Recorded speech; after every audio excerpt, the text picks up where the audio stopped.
누가 만든 광고인지는 모르겠지만 참 잘 만든 광고인 것 같아요. 그러니까 지금 우리가 잠을 잘 자지 못하는 어떤 그런 것들을 잘 대변해 주는 것 같기도 하고, 정말 그 침대에 딱 누웠을 때 곧바로 잠들면 얼마나 좋겠습니까? 나는 침대에 머리를 대기만 해도 잠잔다 하시는 분 고개 한번 걷어겨 보십시오. 자, 옆에 있는 분에게 복 받았습니다. 시작. 예. 그런 분들이 요즘에는 거의 없어요. 침대에 누우면 기본 한 30분, 1시간 정도 잠을 못 자고 오면 뒤치덕 하요. 근데 저 같은 경우도 여러분 잠을 잘 못 잘 경우가 있는데 그 다음날 중요한 뭔가를 해야 된다고 하면 제 머릿속에서 계속 돌아가요. 내일 이렇게 하는 거 저렇게 하는 모습 저 영상으로 제 머릿속에 계속 돌아가거든요. 지금 고개를 극하게 끄덕이시는 분들은 동감하신다는 건데, 예, 그런 일들 때문에 잠을 잘 못 자죠. 그러면서 저 광고를 보면서 야, 정말 저렇게 됐으면 좋겠다. 침대에 머리를 대자마자 흔들리지 않는 평안함을 느끼면서 다 잊고 잠들면 얼마나 좋을까. 근데 제가 여러분 오늘 말씀을 보면서 이 광고가 딱 겹쳐지는 거예요. 오늘 말씀해 보니까 바울이 골로새 교회 성도들에게 이렇게 이야기합니다. 복음의 소망에서 흔들리지 않도록. 그러니까 저에게는 마치 흔들리지 않는 평안함이 복음에 흔들리지 않는 평안함, 복음의 흔들리지 않는 평안함, 그렇게 저에게는 그렇게 다가오는 거예요. 그러니까 오늘 광고에 나왔던 남자의 잠을 방해하는 수많은 것들처럼 골로새 교회 성도들이 복음의 소망에서 흔들리지 않는 삶을 살아야 되었다라는 거예요. 그러니까 여러 가지 잡다한 일들, 그들의 삶 가운데 그들을 괴롭히고 그들을 미혹했던 수많은 것들 속에서 복음에 흔들리지 않는 소망을 가지고 살아야 됐다. 골로새 교회 성도들이 그렇게 해야 됐다라는 것을 이야기하는 거죠. 그러니까 골로새 교회 성도들의 삶의 주위에 복음의 소망으로부터 흔들리도록 하는 수많은 것들이 있었다라는 거예요. 실제적으로 여러분, 이단들, 거짓 선지자들, 거짓 교사들, 그들의 가르침으로 인해서 이 골로새 교회 성도들이 복음의 소망으로부터 흔들려 있는 그런 모습이 있었다라는 것입니다. 근데 가만히 생각해 보면 이런 모습이 골로새 교회 성도들만의 문제는 아니죠. 이 세상에서 복음을 듣고 복음의 소망을 가지고 살아가는 사람들이 맞닥뜨리고 있는 현실이기도 합니다. 바로 저와 여러분의 현실인 거예요. 우리도 복음의 소망을 가지고 살아가는데 복음의 소망에서 흔들리지 않고 살아가는 것이 여러분 쉽지 않죠. 왜 그럴까를 가만히 생각해 보니까 먹고 살기 바빠서 복음의 소망에서 흔들리는 모습들 자주 보게 되어집니다. 지난주에 얘기했던 것처럼 그런 여러 가지 이유들이 있는 거예요. 복음의 소망에서 흔들리지 않으려고 노력은 하지만 워낙 바쁘다 보니 예배도 제대로 못 드리고 기도도 제대로 못하고 말씀도 제대로 읽지 않으니 어느 순간 이 소망에서, 복음의 소망에서 흔들려 있는 모습을 발견할 때가 있는 거죠. 여러분, 그것뿐만 아니라 골로새 교회처럼 이단들의 미혹이 얼마나 많이 있습니까? 요즘 여러분 강변 나가보셨나요?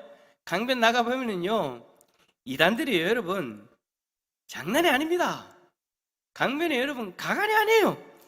이단들이 판을 깔아놓고 전도 열심히 합니다. 우리가 여러분 금요전도대 나가고 또 토요일날 우리 청년들이 한 달에 한 번 정도, 한두 번 정도 그렇게 나아가서 전도하듯이 안식교, 여호와 증인, 신천지까지 해서 강변에 여러분 곳곳에서 교회인 것처럼 그렇게 전도를 합니다.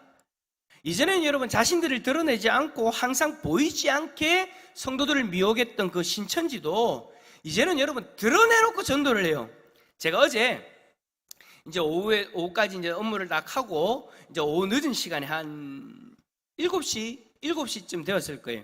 7시쯤에 이제 자전거 복장으로 딱 갈아입고, 뭐 자전거 복장 딴 거 있습니까? 모자 하나 쓰고 청바지 입고 잠바 입고 딱 나갑니다. 딱 나가가지고 자전거를 타고 쭉 갔어요. 잘 갔는데 여기 롯데시네마 맞은편 쪽에 있죠. 그 다리 밑에, 제가 자세한 장소까지 이야기하는 이유가 있습니다. 그 밑에서 어떤 여성분들이 분홍색 티를 입고, 별로 분홍색 안 좋아하십니까? 저희 집에는 분홍색을 좋아하는 분이 한 분이 계셔가지고 분홍색 티를 입고 그곳에서 전도를 하고 있는 거예요. 하나님 말씀 어쩌고 저쩌고 하면서 딱 하는데, 이야, 그 분홍색 티 가운데 뭐라고 적혀 있느냐? 신천지라고 적혀 있는 거예요. 예전에는 다 숨겼잖아요. 절대 안 드러냈거든요. 근데 이제 코로나 때문에 자신들의 정체가 만천하에 드러났으니 이제는 숨기지 않겠다라는 거예요. 이제 노골적으로 드러냈고 신천지에서 원래 여러분 그분들의 얼굴도 안 드러냈어요. 왜냐하면 그분들이 기존의 교회로 들어와서 이제 기존의 교인들을 끌어내야 되기 때문에 자신들의 정체를 다 안 드러내거든요. 근데 그래 제가 생각을 해봤어요. 마스크를 가려서 그런가?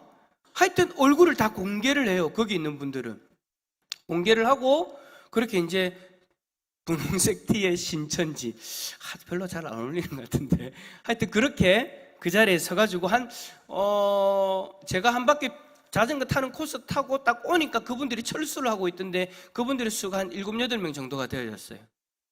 많이 나와서 그렇게 전도를 하더라고요. 그래요 여러분, 우리 주위에 그렇게 이단이 판을 치고 전도를 하고 있습니다. 자기들 나름대로 이것이 하나님의 말씀입니다 라고 그렇게 주장을 하면서 온갖 책들, 내용들, 전도지들 막 그렇게 깔아놓고 웃으면서 막 그렇게 전도를 하고 있어요.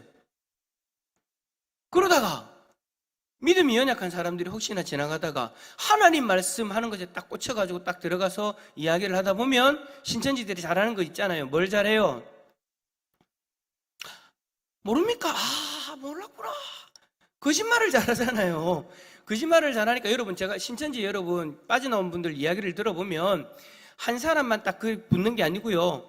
주위에서 여러분 정말 우연이라는 것을 가정하면서 어떻게 이런 만남이 있어요 하면서 자연스럽게 붙어가지고 자연스럽게 미혹을 합니다. 사람들로 하여금 현혹되게 만들어요. 자, 전도지에 가면 어떻게 되어지겠습니까? 또 그렇게 붙겠죠. 그렇게 되어지면 어느 순간 넘어가 버리는 거예요. 복음의 그 소망이 흔들려 버리는 거죠. 뿐만 아니라 여러분, 우리 주위에 자유주의 신학을 공부한 사람들이 온갖 TV 프로그램과 유튜브에 나와가지고 복음과 다른 이야기, 성경과 다른 주장들을 하면서 나는 박사입니다, 나는 목사입니다 라고 그렇게 나와서 공신력이 있는 TV에 나와서 이야기를 하니까 성도들의 마음이 여러분 흔들려 버리는 거예요. 와, 저 목사님은 저렇게 얘기하는데 왜 우리 교회에서는 이렇게 이야기하지? TV에서 이것이 맞다라고 이야기를 하면서 주장을 하는데 왜 교회 가면 다른 이야기를 하지? 하고 마음이 흔들려 버리는 거예요. 그것도 박사라는 타이틀 딱 걸려버리면 일단 우리나라 사람들은 박사라는 타이틀에 일단 마음이 흔들려 버리잖아요. 우리 교회는 아닌갑다. 다행이다. 박사라는 타이틀에 흔들려 버리잖아요. 자, 그렇게 흔들려 버리고 그렇게 막 되어져 버리니까 이제 문제가 되어져 버리는 거예요. 제가 왜 다행이다라고 이야기하면 저는 박사는 아니거든요. 저는 석사만 2개예요. 돈이 없어가 박사는 안 했어요. 어쨌든 여러분, 그런 타이틀을 걸고 사람들로 하여금 혹하게 만들어 버리니까 이게 성경의 내용과 다름에도 불구하고 박사, 목사라는 타이틀을 가지고 나와 버리니까 우리가 똑같다라고 생각하고 흔들려 버리는 거예요. 자, 여기서 끝나지 않죠.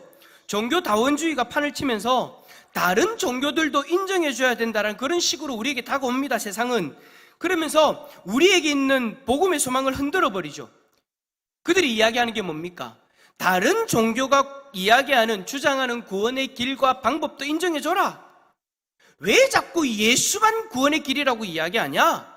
그렇게 우리에게 이야기하면서 우리가 마치 편협한 사람인 것처럼, 잘못된 사람들인 것처럼 그렇게 세상은 주장하고 우리를 비판합니다. 그렇게 되어지면 직장이나 학교에서 그런 이야기들을 듣고 괜히 뻘쭘해지니까 그래, 왜 우리는 꼭 이럴까라는 그런 의문점이 들면서 흔들려 버리는 거예요. 바울은 이러한 일들이 골로새 교회 성도들에게도 있었기 때문에 복음의 소망에 흔들리지 말 것을 권면하고 있는 겁니다. 그러니 이 권면은 지금 우리에게도 해당되어지는 그런 권면인 거예요. 자, 그렇다면 먼저 짚고 넘어갑시다. 뭘 짚느냐? 복음의 소망이 도대체 뭡니까? 이 복음의 소망은 우리가 몇 주 동안 살펴본 골로새서 1장 전반부의 말씀들을 다 이루는 거예요. 먼저 여러분, 복음의 내용을 한번 이야기해 봅시다. 복음은 13절의 말씀처럼 흑암의 권세에서 고통받고 있는 우리를 하나님의 아들의 나라로 옮기셨다라는 것입니다.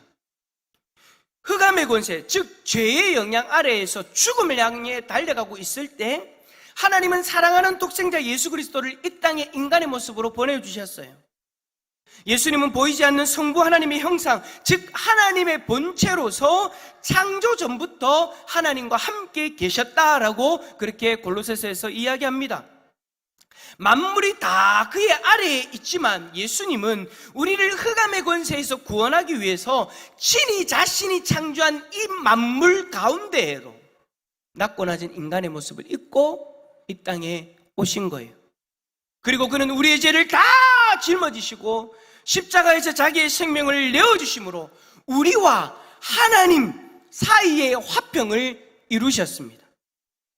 원래는 죄로 인하여 하나님 앞에 심판의 대상이었던 우리가 이제는 예수 그리스도로 말미암아 화평케 되어지는, 하나님의 자녀가 되어지는 관계 회복이 일어나게 된 것이에요. 이것이 여러분 따라서 합시다. 복음이다. 여러분, 그 복음 자체는 예수 그리스도이시지만 복음으로 인한 그 소망이 바로 앞에서 이야기한 이런 내용이다라는 것이죠. 우리는 이제 예수 그리스도 안에서 하나님과 합평한 자로서 주님의 나라를 바라보며 살아가게 되어졌습니다. 이 소망을 가지고 지금 우리는 살아가고 있는 거예요. 자, 여러분 옆에 있는 분에게 이렇게 이야기합시다. 이 소망이 당신에게 있습니다. 시작. 할렐루야. 자, 그런데 세상의 여러 이단들, 거짓 교사들, 그리고 우리의 상황이 이러한 복음의 소망에서 우리를 흔들어 버리는 거예요.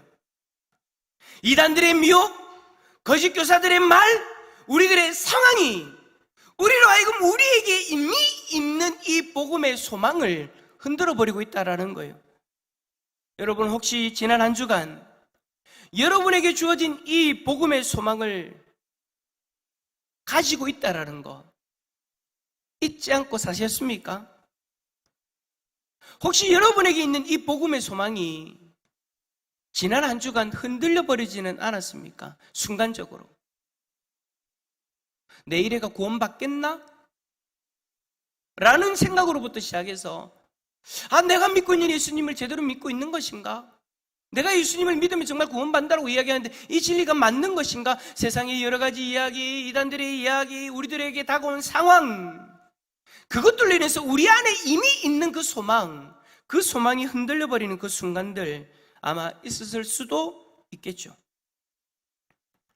지금의 상황 때문에 마치 소망 없는 인생이라고 자신의 인생을 치부해버리고 흑암의 권세 아래에 있던 이전의 모습처럼 살아가고 있지는 않으셨는지요?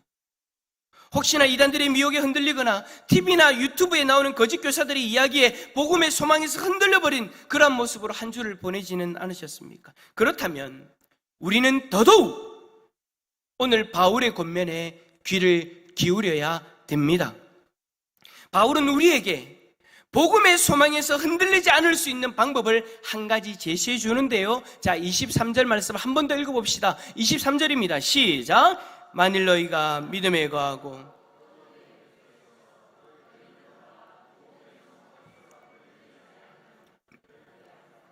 이 복음은 천하 만민에게 전파된 바요 이 복음의 일꾼이 되었노라. 아멘. 바울은 복음의 소망에서 흔들리지 아니하면 그러하리라 라고 말하기 바로 직전에 그 방법을 제시하고 있어요. 너희가 믿음에 거하고 터 위에 굳게 서서가 바로 그 방법인 거예요. 이것이 전제되어져야 복음의 소망에서 흔들리지 않을 수 있다라는 거예요. 우리가 믿음에 거하고 터 위에 굳게 서는 것, 이것이 여러분 우리에게 너무나도 중요합니다. 우리는 복음을 듣고 그 복음을 믿음으로써 복음의 소망을 가지고 살아가게 되어졌어요. 그러니 이 믿음에 거하고 터 위에 굳게 서는 것이 너무나도 중요한 거죠. 결국 이단들이나 거짓 교사들 그리고 여러 상황들이 우리를 공격하고 우리를 흔드는 그 지점이 어느 지점이냐? 바로 이 믿음의 지점인 거예요. 우리의 믿음을 흔들어버리는 이야기를 하고 우리의 믿음을 흔들어버리는 유혹을 하고 우리의 믿음을 흔들어버리는 상황이 다가오니 우리 안에 이미 있는 그 소망이 흔들려 버리는 것을 경험하게 되는 거죠. 자, 그런데 23절에서 이야기하는 너희가 믿음에 거하고 터 위에 굳게 서서라고 하였는데, 자, 헬라어를 한글로 번역할 때 이 번역이 조금 잘못되어졌다는 것을 우리는 알 수 있어요. 한글로 번역되어진 내용을 보시면 믿음에 거하는 것과 터 위에 거하는 이 것이 별개의 권면인 것처럼, 그러니까 두 가지의 내용인 것처럼 느껴지죠. 보여지죠. 하지만 여러분이 헬라어 원어 성경을 보면 이것이 별개의 내용이 아니라는 것을 우리는 알게 되어져요. 자, 이 문장을 직역하면 이렇습니다. 만일 너희가 터가 다져지고 확고한 상태로 믿음에 계속 머물러 있으면이 되는 거예요. 헬라어 원어 성경에 가장 가까운 번역이다라고 이야기하는 영어 성경인 킴 제임스 버전에서도 이렇게 이야기합니다. 만일 너희가 터가 다져지고 자리 잡힌 상태로 믿음에 계속 있으면. 그러니까 여러분, 믿음에 거하고 터 위에 굳게 서는 것은요, 별개의 일이 아니라는 거예요. 우리는 터가 다져지고 확고한 상태로 믿음에 계속 머물러 있어야 된다는 것이죠. 자, 여기서 여러분, 터 위에 굳게 서서라고 번역되어진 이 말은 무슨 말이냐면 기초를 두다, 견고하게 하다라는 말이에요. 그러니까 우리가 믿음에 굳게 서기 위해서는 그 기초를 견고하게 만드는 것이 중요하다라는 것이죠. 자, 그러면 여러분, 그 기초를 견고하게 하기 위해서는 어떻게 해야 될까요? 믿음의 기초를 견고하게 하기 위해서 어떻게 해야 될까요? 윤 장로님, 집을 지으려고 하면 그 기초를 견고하게 하기 위해서는 뭘 제일 잘해야 됩니까? 제가 알기로는 집 짓는 분 맞는데 기초공사가 제일 중요하잖아요, 그죠? 기초공사가 중요하고 기둥 세우는 거 중요하고. 제가 아는 게 맞는지는 모르겠는데 어쨌든 집을 짓는데도 여러분, 그 집이 흔들리지 않도록 견고히 세우는 것이 중요한 거예요. 자, 우리의 믿음을 견고히 세우려면 중요한 것이 뭐냐? 로마서 10장 17절. 믿음은 들음에서 나며 들음은 그리스도의 말씀으로 말미암았느니라. 자, 그러니까 여러분, 우리의 믿음을 견고히 세우기 위해서는 무슨 역할이 중요하다라는 거예요? 말씀의 역할이 너무나도 중요하다라는 거예요. 여러분, 우리의 믿음은 누가 주신 것입니까? 하나님이 우리에게 선물로 주신 것이에요.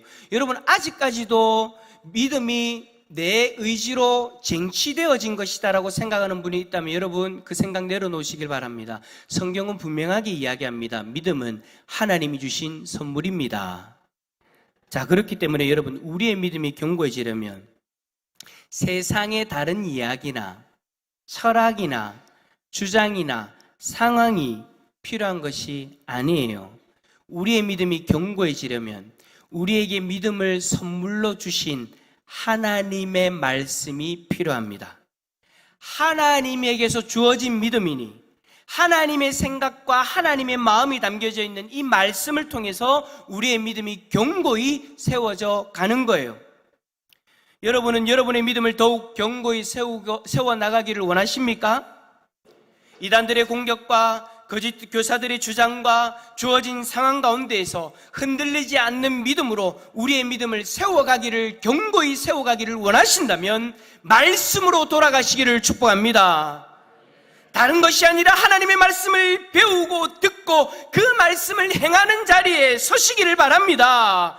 그리하면 우리의 믿음은 더욱 견고해지는 거예요. 어떤 이들은 말씀과 너무나도 먼 거리를 두고 살아갑니다. 그러면서 그렇게 이야기해요. 아이고, 내 믿음은 왜 이리 자꾸 흔들리는지 모르겠다라고요. 근데 여러분, 그거 이상한 거 아니에요. 말씀을 멀리 하면은요, 우리의 믿음이 흔들리는 게 자연스러운 거예요. 그게 당연한 거예요. 여러분, 우리의 믿음이 흔들리지 않으려면요, 말씀을 가까이 두고 살아가야 되는 거예요. 여러분, 우리 교회에서 제자훈련을 하지 않습니까? 제자훈련 하는 분들 손 한번 들어보세요. 감사합니다. 손 내려보시고. 이분들이 제자 훈련을 하는데요. 제자 훈련을 하면서 뭘 하냐면요. 말씀 읽어야 되고요. 말씀 외워야 되고요. 말씀 묵상해야 돼요. 그러니까 외우면요. 여러분 외우고 그냥 저 목사님 말씀 외웠어요라고 끝나지 않아요. 주일날 모이면 그 외운 거 테스트예요. 거기다가 말씀을 묵상했잖아요. 말씀 묵상을 우리는 요즘에 큐티라는 것으로 하지 않습니까? 목사님 저 말씀 큐티했어요 라고 끝나지 않아요. 큐티한 것을 큐티한 책에다 기록을 해야 되고요. 또 큐티한 것을 또 옆에 있는 지체들과 나눠야 돼요. 거기다가 그냥 단순한 큐티도 있고 또 좀 더 자세하게 들어가는 D형 큐티라는 것도 해야 돼요. 이걸 여러분 말씀 읽고 외우고 묵상하는 것을 너무나도 중요하고 그거 나중에 여러분 시험까지 쳐요. 외웠어요. 지금 제자훈련생들 외웠어요. 처음에는 힘들죠. 내가 이거 이렇게까지 해야 되나? 라고 싶어요. 근데 여러분 왜 그렇게까지 할까요? 그렇게 해야 우리의 믿음이 견고해지기 때문입니다. 예수님의 제자로서 우리 모두가 살아가야 되는데 우리가 예수님의 제자로서 믿음의 견고함 가운데 서서 살아가야 되는데 너무나도 하나님의 말씀을 멀리하고 계속해서 믿음이 흔들리는 것을 경험하며 살아가니 이러면 안 된다라는 거예요. 그래서 훈련하는 1년 동안이라도 말씀을 읽으려고 하고 말씀을 외우려고 하고 말씀을 묵상하려고 하는 거예요. 그래서 흔들리지 않는 주님의 제자로서 살아가려고 하는 것이죠.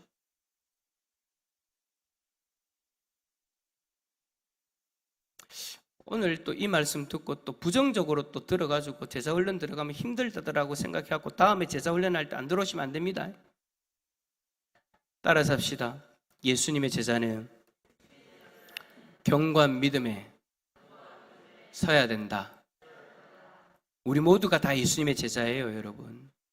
제자훈련 받는 사람들만 예수님의 제자가 아니고요. 지금 이 자리에 있는 우리가 예수 그리스도의 제자인 줄 믿습니다. 제자로서 살아가야 되는 줄 믿습니다. 그러기 위해서는 여러분 흔들리지 않는 이 믿음, 말씀 가운데 제대로 서야 이 견고한 믿음 가운데 살아갈 수 있다라는 거예요. 여러분 우리의 믿음은 하나님의 말씀으로 견고히 세워진다는 거 꼭 기억하시기를 바랍니다. 그래서 언제나 말씀을 듣고 묵상하고 실행하는 자리에 설 수 있기를 축복합니다. 이렇게 여러분 말씀으로 우리의 믿음이 견고해지면은요 복음의 소망에서 흔들리지 않게 되어지는 거예요. 이단들이 와가지고 아무리 이야기를 해도 말씀 가운데 견고히 서 있으면은요 흔들리지 않아요. 아무리 TV를 켜서 유튜브를 켜서 세상에 자유주의 신학자들이 와가지고 목사라는 타이틀을 달고 박사라는 타이틀을 달고 아무리 공신력 있는 TV에 나와가지고 이야기를 해도 말씀 가운데 제대로 서 있으면 여러분 안 흔들리잖아요. 우리의 환경이 아무리 어렵고 힘든 상황이 우리에게 다가온다 할지라도 말씀 가운데 제대로 서 있으면요 여러분 잠깐의 아픔과 고통과 흔들림이 있을지 몰라도 다시 말씀으로 말미암아 우뚝이 설 줄 믿습니다. 말씀으로 하나님의 말씀으로 믿음이 견고해지면 복음의 소망에서 흔들리지 않게 되어지는 거예요. 사랑하는 성도 여러분, 저는 우리 대상교회 성도님들이, 우리 모든 성도님들이 이 복음의 소망에서 흔들리지 않고 살아갈 수 있기를 간절히 소망합니다. 이 복음 때문에 거듭난 새로운 삶을 살아가고 있고 이 복음 때문에 저 천국을 바라보며 소망이 있는 삶을 살아가고 있는 것이 우리이지 않습니까? 그런데 이 소망이 흔들려버리면 여러분 우리 존재 자체가 흔들려버리는 거예요. 우리에게 아주 큰 문제들이 일어나 버리는 거예요. 그 문제들이 뭡니까? 지난주의 말씀처럼 어느 순간 우리의 마음에 근심이 들어오기 시작하고 두려움이 나의 마음을 장악해버리는 것이죠. 지난주에 나의 조건이 이루어지지 않고 환경이 요동쳐도 우리가 예수 그리스도를 바라보면 주님이 주시는 평안을 누릴 수 있다라고 하였습니다. 우리는 복음으로 말미암아 어떠한 상황 가운데에서도 평안을 누릴 수 있는 그런 삶을 살아가게 되어졌어요. 이것이 바로 여러분 복음의 소망으로 살아갈 수 있는, 누릴 수 있는 귀한 은혜인 것이죠. 하지만 이 소망이 흔들려져 버리면 우리는 다시 이 평안으로부터 멀어지게 되어지는 거예요. 왜냐? 이 소망은 복음으로 말미암아 주어지는 것인데 이 복음이 예수 그리스도이시지 않습니까? 우리의 마음이 예수 그리스도로부터 멀어지게 되어지면 이 평안으로부터 멀어지게 되는 거예요. 그러면 다시 마치 이전의 흑암의 권세 아래에서 경험하게 되어졌던 근심과 두려움에 휩싸이게 되는 것이죠. 그러므로 여러분, 우리가 복음의 소망에서 흔들리지 않는 것이 너무나도 중요합니다. 그러려면 우리의 믿음을 견고히 세우는 것을 소홀히 하면 안 되는 것이죠. 어떻게 하면 우리의 믿음을 견고히 세울 수 있다고요? 주님의 말씀. 저를 따라서 합시다. 왼손을 높이 들고 성경을 살포시 치면서 주님의 말씀. 할렐루야. 주님의 말씀을 붙들고 믿음을 견고히 세울 수 있기를 축복합니다. 주님의 말씀만이 우리의 믿음을 더 견고히 세우십니다. 할렐루야. 하지만 여러분, 혹시나 여러분의 마음에 근심이 자리 잡기 시작하고 고통이 엄습해 왔습니까? 그렇다면 여러분, 지금 여러분의 믿음이 견고하지 못해서 복음의 소망이 흔들려 버린 거예요. 그때 그 상황에 빠져 있으면 안 돼요. 두려움이 엄습했다고, 고통이 찾아왔다고 그 상황에 빠져 있으면 안 돼요. 그럴 때일수록 더 정신 차려서 말씀으로 돌아가야 됩니다. 다시 말씀을 듣고 묵상하고 실행하는 자리에 서시기를 축복합니다. 어찌 보면 여러분, 우리가 이 세상에 머무는 동안에는 이러한 일들이 계속해서 일어나게 될 거예요. 우리는 연약한 육신을 입고 있고 워낙 유혹하고 우리를 흔드는 것들이 우리 주위에 너무나도 많이 있기 때문에 계속해서 이런 일들을 경험하게 되어질 거예요. 그렇다고 여러분, 이 부분을 마치 내 구원이 흔들리는 것으로 생각해서는 안 됩니다. 여러분, 우리의 구원은요, 이미 예수 그리스도 안에서 이루어졌습니다. 예수 그리스도를 주로 시인하는 그 믿음으로 인해서 우리의 구원은 이미 이루어진 거예요. 우리의 연약함으로 앞선 상황들과 같이 우리의 구원도 흔들리는 것은 아닌가라고 걱정 안 하셔도 된다라는 거예요. 하나님이 우리를 구원하신 것은 이 세상에 어떤 무엇도, 어떤 존재도 취소할 수 없습니다. 이것은 하나님의 통찰과 하나님의 전지전능하심으로 이미 예수 그리스도 안에서 우리를 통해 이루신 거예요. 할렐루야. 이것은 흔들리지 않아요. 우리의 구원은 취소되지 않아요. 단지 우리의 연약함으로 인해서 우리가 이 세상에 머물 때에 경험하게 되어지는 갈등인 거죠. 이러한 갈등들을 잘 이겨내도록 하나님이 우리에게 오늘 이 말씀을 주시는 것이지 않습니까? 이왕 여러분, 우리가 천국 가는 인생이라면 우리 안에 있는 복음의 소망이 흔들려서 힘든 시간을 보내는 것보다 견고한 믿음으로 복음의 소망이 흔들리지 않고 날마다 주님의 평강을 누리며 살아가면 더 좋은 거잖아요. 마치 여러분, 침대 광고의 마지막에 남자 배우가 침대 위에 누우면서 평안히 잠을 드는 그 장면처럼 말입니다. 이미 여러분, 그 평안은 우리 가운데 임했습니다. 복음의 소망을 통해 이미 우리 가운데 임했습니다.